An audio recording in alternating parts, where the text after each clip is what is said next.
ಇವತ್ತು ನಾನು ಮನೆಯಲ್ಲೇ ಎಗ್ ಪಪ್ಸನ್ನು ಹೇಗೆ ಮಾಡೋದು ಅಂತ ನೋಡ್ಕೊಳ್ಳುವ. ಇದು ನಿಮಗೆ ಈಸಿಯಾಗಿ ಏರ್ ಫ್ರೈಯರಲ್ಲೇ ಮಾಡ್ಕೋಬೋದು.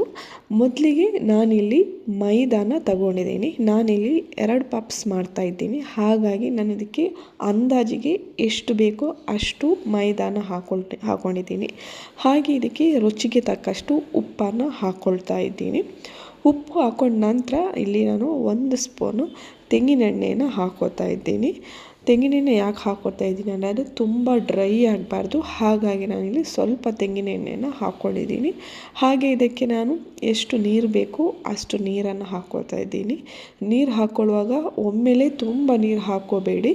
ತುಂಬ ನೀರಾದರೆ ಮತ್ತೆ ಅದನ್ನು ಗಟ್ಟಿ ಮಾಡೋಕ್ಕಾಗಲ್ಲ. ಹಾಗಾಗಿ ನೀರು ಎಷ್ಟು ಬೇಕೋ ಅಷ್ಟು ನೋಡ್ಕೊಂಡು ಹಾಕ್ಕೊಳ್ಳಿ.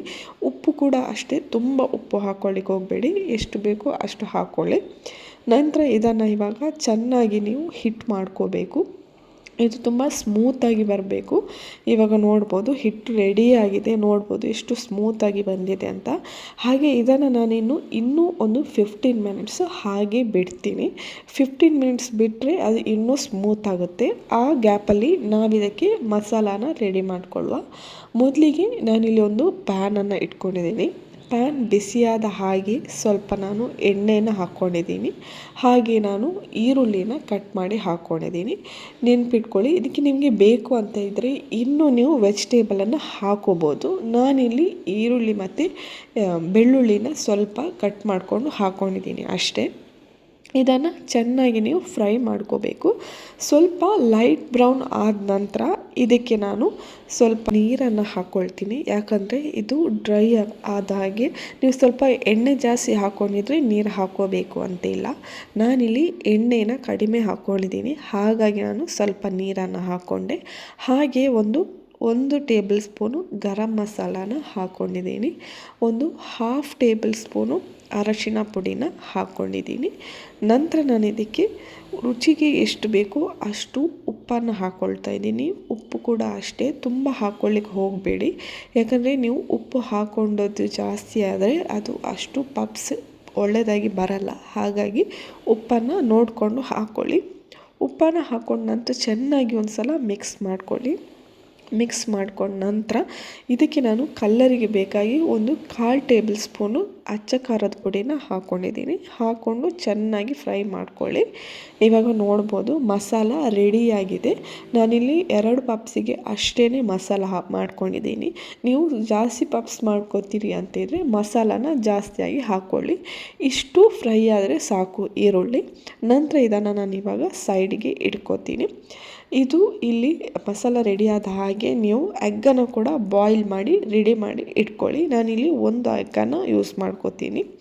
ನಂತರ ಇಲ್ಲಿ ನೋಡ್ಬೋದು 15 ಮಿನಿಟ್ಸ್ ಆಗಿದೆ. ಹಿಟ್ಟು ಕೂಡ ತುಂಬ ಸ್ಮೂತಾಗಿ ಬಂದಿದೆ. ಇಷ್ಟು ಸ್ಮೂತಾಗಿ ಬಂದರೆ ಸಾಕು. ನಂತರ ಇದಕ್ಕೆ ನಾನು ಇದನ್ನು ಸ್ವಲ್ಪ ಲಟ್ಟಿಸ್ಕೊಳ್ತೀನಿ. ಲಟ್ಟಿಸ್ಕೊಳ್ಳುವಾಗ ಇದಕ್ಕೆ ನೀವು ಸ್ವಲ್ಪ ಬೆಣ್ಣೆನ ಹಾಕ್ಕೋಬೇಕು. ಬಟರನ್ನು ಆದಷ್ಟು ಮೇಲ್ಗಡೆ ಹಾಕ್ಕೊಂಡು ಲಟ್ಟಿಸ್ಕೊಳ್ಳಿ. ಅದಕ್ಕಿಂತ ಮೊದಲು ಬಟರ್ ಹಾಕೋ ಮೊದಲು ಹೀಗೆ ಒಮ್ಮೆ ಲಟ್ಟಿಸ್ಕೊಳ್ಳಿ. ಸ್ವಲ್ಪ ಸ್ಮೂತ್ ಆಗುತ್ತೆ ಅದು. ಇನ್ನು ಈ ಥರ ಒಮ್ಮೆ ರೌಂಡ್ ಶೇಪಿಗೆ ಬಂದ ನಂತರ ಇಲ್ಲಿ ರೌಂಡ್ ಶೇಪೇ ಆಗಬೇಕು ಅಂತ ಇಲ್ಲ. ನಿಮಗೆ ಯಾವ ಶೇಪಿಗೆ ಬರುತ್ತೆ ಆ ಶೇಪಲ್ಲಿ ಮಾಡ್ಕೋಬೋದು. ಇವಾಗ ನಾನು ಇದಕ್ಕೆ ಸ್ವಲ್ಪ ಬಟರನ್ನು ಅಪ್ಲೈ ಮಾಡ್ಕೋತಾ ಇದ್ದೀನಿ. ಬಟರನ್ನು ಅಪ್ಲೈ ಮಾಡಿಕೊಂಡು ಹಾಗೆ ಮಡಿಚ್ಕೊಂಡು ಸ್ವಲ್ಪ ಲಟ್ಟಿಸ್ಕೊಳ್ಳಿ. ಇದು ನಿಮಗೆ ಬಟರನ್ನು ಹಾಕಿದರೆ ಪಪ್ಸ್ ಸ್ಮೂತಾಗಿ ಬರುತ್ತೆ. ಹಾಗೆ ಇದು ನಿಮಗೆ ಲಟ್ಟಿಸ್ಕೊಳ್ಳಿಕ್ಕೂ ಈಸಿ ಆಗುತ್ತೆ. ಇವಾಗ ನಾನು ಚೆನ್ನಾಗಿ ಇದನ್ನು ಬಟರ್ ಅಪ್ಲೈ ಮಾಡಿಕೊಂಡು ಲಟ್ಟಿಸ್ಕೊಂಡು, ನೀವಿಲ್ಲಿ ಬಟರನ್ನು ಎಷ್ಟು ಹಾಕ್ಕೋತೀರೋ ಅಷ್ಟು ಸ್ಮೂತಾಗಿ ಬರುತ್ತೆ. ಹಾಗೆ ತುಂಬ ಟೇಸ್ಟಾಗಿ ಕೂಡ ಬರುತ್ತೆ. ಬಟರನ್ನು ಹಾಕ್ಕೊಂಡು ಲಟ್ಟಿಸ್ಕೊಳ್ಳಿ ಅಷ್ಟೇ. ನಂತರ ನಾನು ಇದನ್ನು ಒಂದು 5 ನಿಮಿಷ ಹಾಗೆ ಬಿಡ್ತೀನಿ. 5 ನಿಮಿಷ ಬಿಟ್ಟ ನಂತರ ಇದನ್ನು ನಾನು ಇವಾಗ ತಗೊಂಡು ಇದನ್ನು ನೀವು ಇವಾಗ 4 ಉಂಡೆಗಳನ್ನಾಗಿ ಮಾಡಬೇಕು.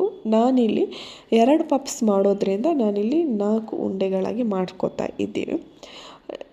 ಇವಾಗ ಇದನ್ನು ಚೆನ್ನಾಗಿ ರೌಂಡ್ ಶೇಪಿಗೆ ಬರೋ ಹಾಗೆ ಲಟ್ಟಿಸ್ಕೊಳ್ಳಿ. ನಾಕನ್ನು ಕೂಡ ಚೆನ್ನಾಗಿ ಲಟ್ಟಿಸ್ಕೊಂಡು ಇದನ್ನು ತುಂಬ ದಪ್ಪನ ಲಟ್ಟಿಸ್ಕೋಬೇಡಿ, ಆದಷ್ಟು ತೆಳುವಾಗಿ ಲಟ್ಟಿಸ್ಕೊಳ್ಳಿ. ಇದು ಕರೆಕ್ಟಾಗಿ ರೌಂಡ್ ಶೇಪಿಗೆ ಬರಬೇಕು ಅಂತ ಇಲ್ಲ, ನೋಡ್ಬೋದು ನೀವು. ಆದಷ್ಟು ರೌಂಡ್ ಶೇಪಿಗೆ ಬರೋ ಹಾಗೆ ಲಟ್ಟಿಸ್ಕೊಳ್ಳಿ ಅಷ್ಟೇ. ಯಾಕಂದರೆ ಇದನ್ನು ನಾವು ಮಡಿಸ್ಕೋತೀವಿ. ಇಲ್ಲಿ ನಾನು 4 ಉಂಡೆಗಳನ್ನು ಮಾಡ್ಕೊಂಡಿದ್ದೀನಿ. ಇದೇ ಥರ 4 ಲಟ್ಟಿಸ್ಕೊಂಡು ರೆಡಿ ಮಾಡಿ ಇಟ್ಕೊಂಡಿದ್ದೀನಿ. ಇವಾಗ ನಾನು ಒಬ್ಬರೊಬ್ಬರು ಒಂದೊಂದು ಟೈಪಲ್ಲಿ ಪಪ್ಸ್ ಮಾಡ್ಕೋತಾರೆ. ನಾನಿಲ್ಲಿ ಈಸಿ ವೇಯಲ್ಲಿ ನಿಮಗೆ ಯಾವ ಥರ ಏರ್ ಫ್ರೈಯಲ್ಲಿ ಮಾಡ್ಕೋಬೋದು ಅಂತ ಹೇಳ್ಕೊಡ್ತಾ ಇದ್ದೀನಿ. ಇವಾಗ ನಾನು ಒಂದರ ಮೇಲೆ ಒಂದನ್ನು ಹಾಗೆ ಲಟ್ಟಿಸ್ಕೊಂಡ ಹಿಟ್ಟನ್ನು ಹಾಕ್ಕೊಂಡು ಸ್ವಲ್ಪ ನಾನು ಇದಕ್ಕೆ ಬಟರನ್ನು ಹಾಕ್ಕೊಂಡಿದ್ದೀನಿ. ನಂತರ ನಾವು ಆವಾಗಲೇ ರೆಡಿ ಮಾಡಿ ಇಟ್ಕೊಂಡಂಥ ಮಸಾಲಾನ ಕೂಡ ಹಾಕ್ಕೋತಾ ಇದ್ದೀನಿ. ಮಸಾಲ ನಿಮಗೆ ಎಷ್ಟು ಬೇಕು ಅಷ್ಟು ಹಾಕ್ಕೊಂಡು ನಂತರ ಇದಕ್ಕೆ ನಾನು ಆವಾಗಲೇ ಬಾಯ್ಲ್ ಮಾಡಿ ಎಗ್ಗನ್ನು ರೆಡಿ ಮಾಡಿ ಇಟ್ಕೊಂಡಿದ್ದೆ, ಅದನ್ನು ನಾನಿವಾಗ ಇದಕ್ಕೆ ಇಡ್ತೀನಿ.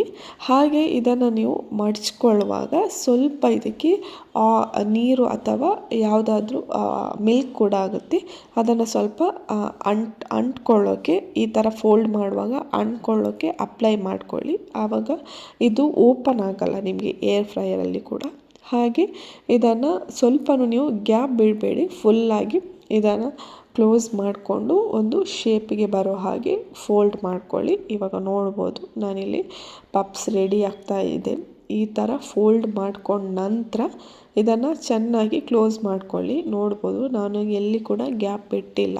ಈ ಥರ ಕ್ಲೋಸ್ ಮಾಡ್ಕೊಂಡ ನಂತರ ಇದನ್ನು ನಾನಿವಾಗ ಏರ್ ಫ್ರೈಯರಲ್ಲಿ ಇಡ್ತೀನಿ.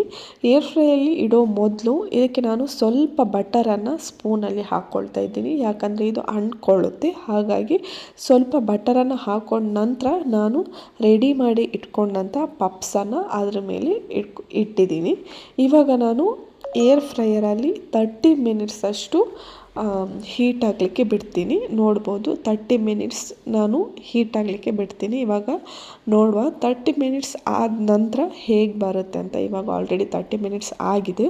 ನೋಡ್ಬೋದು ಪಪ್ಸ್ ಎಷ್ಟು ಪ್ರಾಪರಾಗಿ ಬಂದಿದೆ ಅಂತ. ಈ ಥರ ನಿಮಗೆ ಬೇಕಾಗೋ ಶೇಪಲ್ಲಿ ನೀವು ಪಪ್ಸನ್ನು ಮಾಡ್ಕೋಬೋದು. ಹಾಗೆ ಇದು ತುಂಬ ಈಸಿಯಾಗೂ ಇರುತ್ತೆ. ಒಮ್ಮೆ ನೀವು ಟ್ರೈ ಮಾಡಿ, ಬೇಕರಿಗೆ ಹೋಗೋ ಅವಶ್ಯಕತೆಯೇ ಇರಲ್ಲ.